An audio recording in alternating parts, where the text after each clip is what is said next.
All right. Tuesday, March 19th. A judge has dismissed the silver manipulation thing against J.P. Morgan.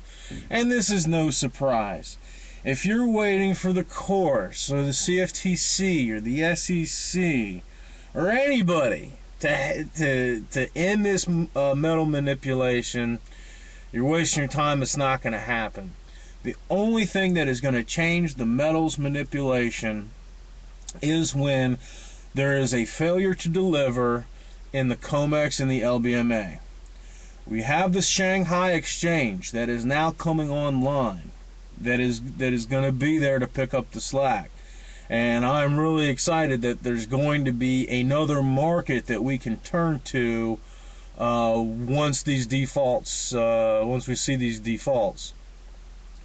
Because otherwise it would be, I would imagine it would be really left up to the local coin shops, or each different website that's selling gold and silver to determine a price based on supply and demand. And then you'll see pretty wide fluctuations, because it's going to come to the point where the people that are dealing in the physical metal are not going to trust anything that comes out of the LBMA and the COMEX. So I think holding the precious metals, holding gold and silver, is the ultimate test of patience. A lot of people bought in, when the market was on its way up, to 48. They bought in the 30, 35 range. I started buying slowly when silver was at 35, and I don't care whether it goes up or down. Actually, frankly, I'd be very happy if it went down to $20 an ounce, because I'd be able to buy more. This is about taking metal out of weak hands and putting it into the people who understand the real value. Um, the So if you see these stories, the judge dismissing the case, it's frustrating. But if you're surprised, you still have the delusion that the government gives a damn. They give a damn about you. The entire system, all three branches of government, are working together to try to prop up this fiat currency. And people are getting discouraged. People who bought in at 32 and 33, they see it. Oh, the metal's not moving anywhere. It's just staying sideways at 28, 29. I've got a target buy-in a 26. I think it's going to go down to 26 and change. And so I'm trying to accumulate a little dry powder to make that part. Just buy a couple ounces when it gets down there. I don't have a lot to spend.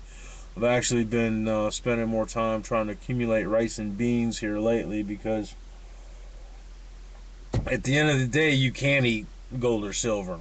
It is great as a use for barter and exchange, but I think everyone's main focus should be on getting your food stores and water filtration in place. Second, have a weapon and plenty of ammunition. Get a pellet gun, because they're quiet and good for hunting, and they don't. You shoot a rabbit with a shotgun. How much is left? Not much. Um, so get a good pellet gun, and that'll help supplement that rice and beans, and then worry about your metals. But holding the precious metals, I want to emphasize this to everybody. Holding the precious metals right now is a true test of patience, but I think it's going to pay off. You look at the guys who bought in a decade ago, and look at their gains versus the stock market gains. I mean, there's no question who's made the most money. And right now, the banking system is in a total shambles. It's only a matter of time before there's this default on the COMEX and the LBMA, and they won't be able to make delivery, and then all of this patience will pay off. And I also want to bring up this point. Um, Everybody talks about the gold to silver ratio. Traditionally, it's always been 15 or 16 to 1.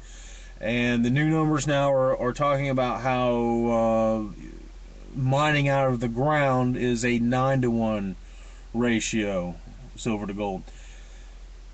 When this financial collapse happens, I believe that all of the countries around the globe are going to nationalize their mines, because the only way for them to settle their trade imbalances is going to be with gold and silver.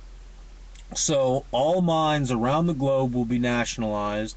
So I don't suggest anybody investing in any kind of mining company unless they are only, I mean, I wouldn't invest in any mining company, because the United States is going to be, I'm sure, one of the nastiest ones when it comes to confiscating these mines, or windfall profits tax, or whatever you want to call it.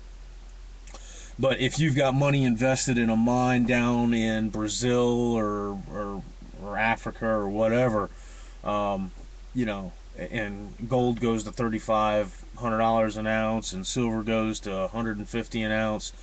Um, but no nation is using fiat currencies to settle trade. Those countries are going to be needing that metal, and they're not going to let you have it.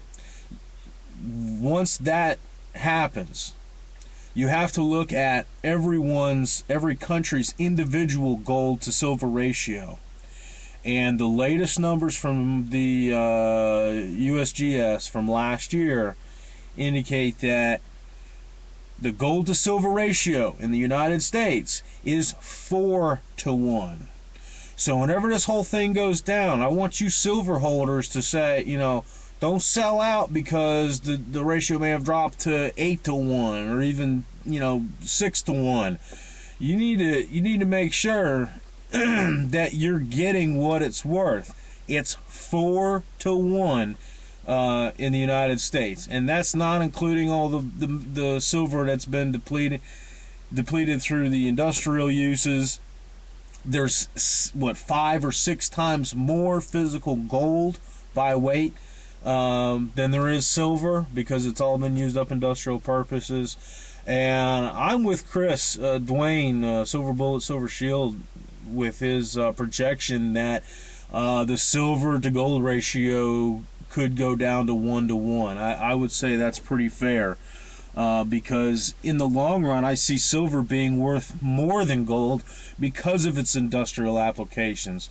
They're putting it into everything, and the newest wave is now adding silver to the clothing because of its antibacterial qualities. The medical industry, and we all know how many billions and billions of dollars gets dumped into that fraudulent system every year. Once they come around to the true value of the antibacterial properties of silver, silver could be, a greater ratio to gold, and it could totally flip. It could be 3 ounces of gold to 1 ounce of silver. There's no telling where these prices are going to go, especially with the way these hospitals are breeding germs and bacteria and viruses and everything else over there. So they'll be grasping at new technology to try to deal with these problems, and silver is going to be a part of it. Whether there's a total crash and people are starving, and there's just hunter-gatherers roaming the land again, silver will be able to use as a means of barter and trade. Um, And if the whole system doesn't crash, if there is still some kind of an economy running along, this could be even better for silver because of the industrial applications. So, that's 2 points to this video. Holding the precious metals is a test of patience, and the real value, the real gold to silver ratio in the United States is 4 to 1. don't forget it when this system crashes, and you start to use gold and silver as a means of exchange. So that's it.